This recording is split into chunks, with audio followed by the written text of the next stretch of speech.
নমস্কার, দেখছেন update Bangla YouTube channel. খবরের প্রথমেই দেখে নেব আজকের সংবাদ শিরোনাম। আমরা রসগোল্লা খাওয়াবো না, ঠুসে দেব। শুভেন্দুর চ্যাংদোলা মন্তব্যের পাল্টা দিলেন হুমায়ুন। কবে তৃণমূলে যোগ দিচ্ছেন জানিয়ে দিলেন নওশাদ। 19 তারিখ বেলা 2টো। কার মুখোশ খুলতে চলেছেন শুভেন্দু, জেনে নিন। বিধানসভা নির্বাচনে বাংলার সব আসনে লড়বে আসাউদ্দিনের মিম, শুরু সদস্য সংগ্রহ অভিযান। রাজ্যের মহিলাদের সামনে এপ্রিলেই দারুণ সুযোগ, লক্ষ্মী ভান্ডারে মিলবে 3,000 টাকা। কিভাবে করবেন আবেদন? এবার হেভিওয়েট চেয়ারম্যানকে পদত্যাগের নির্দেশ, ফোন করলেন ববি হাকিম। তৃণমূলে আসতে তৈরি 4 জন বিজেপি সাংসদ, 26-এর ভোটের আগেই কুণালের দাবিতে তোলপাড় বাংলা। এবার আসছি বিস্তারিত খবরে। মঙ্গলবার বিধানসভার বাইরে দাঁড়িয়ে সাংবাদিকদের সামনেই তৃণমূলের সংখ্যালঘু বিধায়কদের প্রত্যক্ষ হুঁশিয়ারি দিয়েছিলেন রাজ্যের বিরোধী দলনেতা শুভেন্দু অধিকারী। বলেছিলেন, ক্ষমতায় আসার পর তাদের চ্যাংদোলা করে রাস্তায় ফেলবেন। বুধবার শুভেন্দুর ওই মন্তব্যের পাল্টা দিলেন শাসক দলের বিধায়ক হুমায়ুন কবির। রাজ্যের বিরোধী দলনেতার মন্তব্যে তীব্র নিন্দা করেছেন তৃণমূল বিধায়ক। বলেন, উনি যদি মারতে আসেন তাহলে আমরা কি রসগোল্লা খাওয়াবো নাকি? মুসলিম বিধায়কদের তিনি অসম্মান করবেন, আছাড় মেরে রাস্তায় ফেলে দেওয়ার কথা বলেছেন, আর তাকে রসগোল্লা খাওয়াবো না? যা জবাব দেওয়ার তাই হবে। উনি আছাড় মারার কথা বলেছেন, আমি ঠুসে দেব। এই মন্তব্য করে বিজেপি বিধায়ককে কার্যত হুঁশিয়ারি দিয়েছেন হুমায়ুন। বলেছেন, শুভেন্দু অধিকারী 72 ঘন্টার মধ্যে নিজের মন্তব্য প্রত্যাহার না করলে এবং মুসলিমদের বিধায়কদের কাছে ক্ষমা না চাইলে তাকে দেখিয়ে দেওয়া হবে তিনি আদতে কত বড় নেতা হয়েছেন। শুভেন্দুকে 42 জন মুসলিম বিধায়কদের সঙ্গে মোকাবিলা করতে হবে। শুভেন্দু ক্ষমা না চাইলে কি করবেন হুমায়ুন কবির? তিনি স্পষ্ট জানান, সময়ের মধ্যে ক্ষমা না চাইলে বিধানসভায় তার ঘরের সামনে 42 জন সংখ্যালঘু বিধায়ক তাকে বুঝে নেবেন। আর আপাতত মুর্শিদাবাদে তাকে ঢুকতে দেওয়া হবে না। ঢুকতে চাইলে বুঝিয়ে দেওয়া হবে তাদের কতটা ক্ষমতা। হুমায়ুন বলেন, শুভেন্দু অধিকারী শুধু মেদিনীপুর বা কলকাতার বিরোধী দলনেতা নন, তিনি গোটা রাজ্যের দলনেতা। তিনি কত বড় মাতব্বর হয়েছেন দেখে নেব। মুর্শিদাবাদে তাকে ঢুকতে দেব না। এই প্রসঙ্গে অতীতের কথা মনে করান শাসক দলের বিধায়ক। 2016 সালে কি হয়েছিল সেটাই ফের মনে করিয়ে দেন সাংবাদিকদের। হুমায়ুনের কথায় তৃণমূলের সাংসদ এবং জেলা পর্যবেক্ষক হওয়া সত্ত্বেও শুভেন্দু অধিকারীকে মুর্শিদাবাদে ঢুকতে দেননি তিনি। রেজিনগরের বক্তৃতা করতে দেওয়াই হয়নি তাকে। বিধায়ক বলেন, চোরের মতো পালিয়ে গিয়েছিলেন শুভেন্দু। কৃষ্ণনগর সার্কিট হাউস থেকে দিদিকে বলেছিলেন আমাকে টিকিট না দিতে, পরে আমাকে টিকিট দেওয়া হয়নি। পরবর্তী সময়ে ভোটের ফল কি হয়েছিল তা সকলের জানা, তা অবগত করেন হুমায়ুন। শনিবার নবান্নে মুখ্যমন্ত্রী মমতা বন্দ্যোপাধ্যায়ের সঙ্গে একান্ত বৈঠক করলেন ভাঙড়ের আইএসএফ বিধায়ক নওশাদ সিদ্দিকী। বৈঠকটি যে অত্যন্ত গুরুত্বপূর্ণ ছিল তা স্পষ্ট তার কথাতেই। আলোচনার বিষয়ে খোলসা না করলেও তিনি জানান, এক তৃণমূল বিধায়কের সহায়তায় তিনি এই বৈঠকে সুযোগ পেয়েছেন। জল্পনার জবাবে নওশাদ হেসে বলেন, আমি কোন দিন তৃণমূলে যাচ্ছি? আমার নিজের একটা দল রয়েছে, আমি সেই দলের বিধায়ক। 4 বছর ধরে লড়াই করছি, 42 দিন জেলে কাটিয়েছি, 13টা মামলা মাথায় নিয়ে কাজ করেছি। তার এই মন্তব্যে স্পষ্ট, আপাতত তৃণমূলের দিকে যাওয়ার কোনো পরিকল্পনা নেই তার। তবে রাজনীতিতে পরিস্থিতি কখন বদলে যায় তা বলা কঠিন। নওশাদের তৃণমূলের সঙ্গে বৈঠক এবং তৃণমূল বিধায়কের মাধ্যমে সেটি সম্ভব হওয়ায় নতুন সমীকরণ তৈরির সম্ভাবনা উড়িয়ে দেওয়া যাচ্ছে না। এই রাজ্য বিধানসভার অধ্যক্ষ দলদাসের মতো আচরণ করছেন বলে অভিযোগ করে বিজেপি।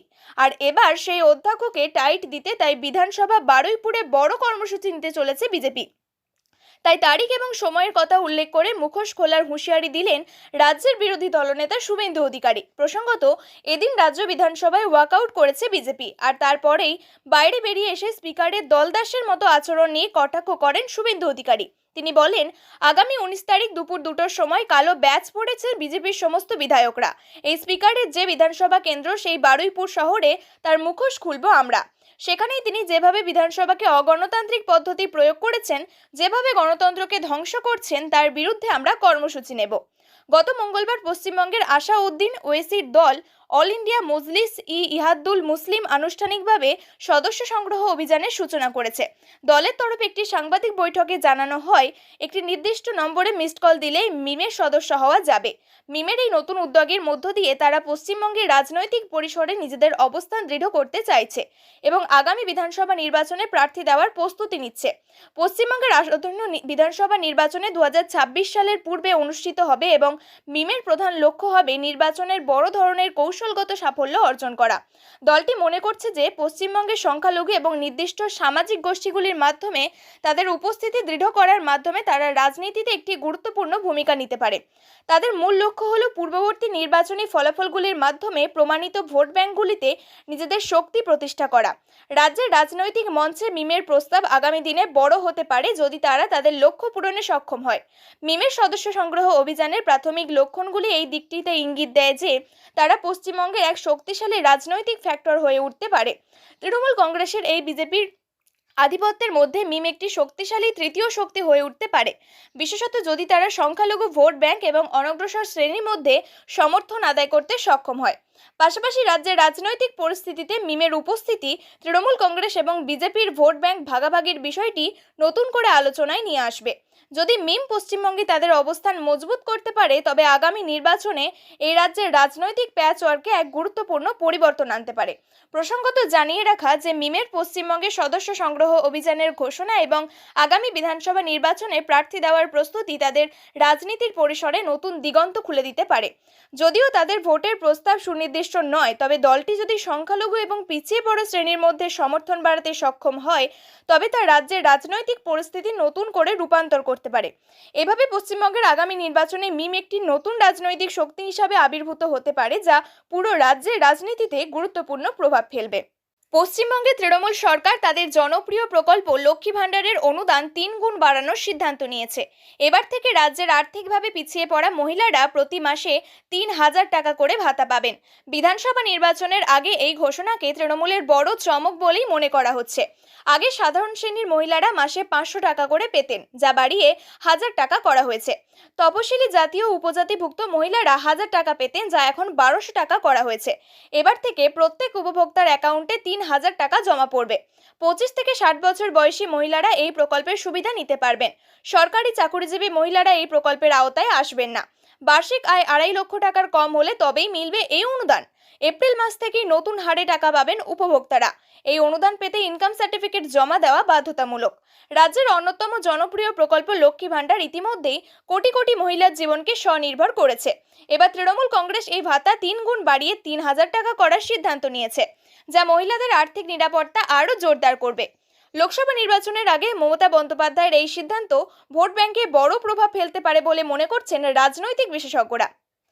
রাজ্য জুড়ে তৃণমূলের বেশ কিছু স্তরে অদলবদল হতে পারে বলে জল্পনা চলছে, আর তার মধ্যেই এবার পানিহাটি পৌরসভার চেয়ারম্যানকে ফোন করে পদত্যাগের নির্দেশ দিলেন রাজ্যের মন্ত্রী ফিরহাদ হাকিম।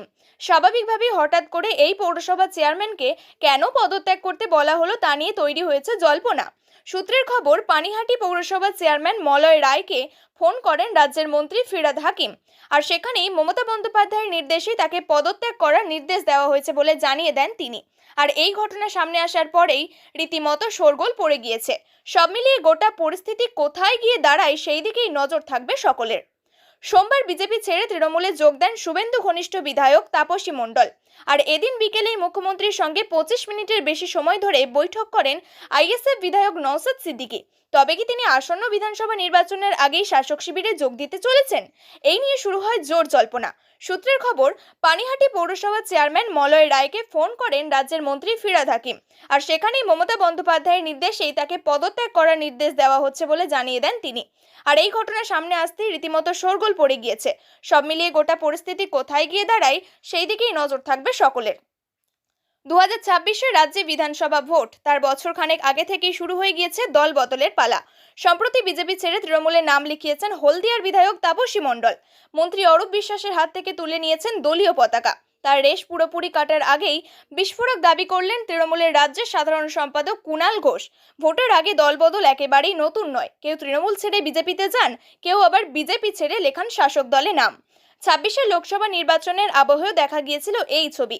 26-এর ভোটের প্রাক্কালে তাপসীর দলবদলের মাধ্যমে সেই ধারা শুরু হয়ে গিয়েছে।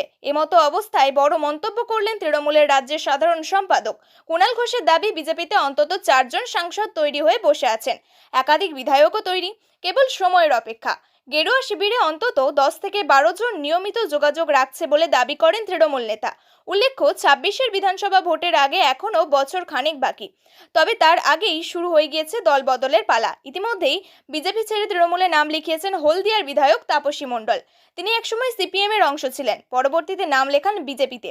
এবার গেরুয়া শিবির ছেড়ে তৃণমূলের পতাকা তুলে নেন। এই আবহে কুণাল ঘোষের দাবি, বিজেপির একাধিক সাংসদ বিধায়ক তৃণমূলে আসতে পারে। প্রায় 10 থেকে 12 জন নিয়মিত যোগাযোগ রাখছেন। তৃণমূল নেতার এহেন দাবি গেরুয়া শিবিরের স্নায়ুর চাপ বাড়িয়ে দিতে পারে বলে মনে করছেন রাজনৈতিক বিশেষজ্ঞরা। প্রিয় দর্শক, নিয়মিত সঠিক খবরগুলি সঠিক টাইমে পেতে সাবস্ক্রাইব করুন আপডেট বাংলা চ্যানেলটিকে। ধন্যবাদ।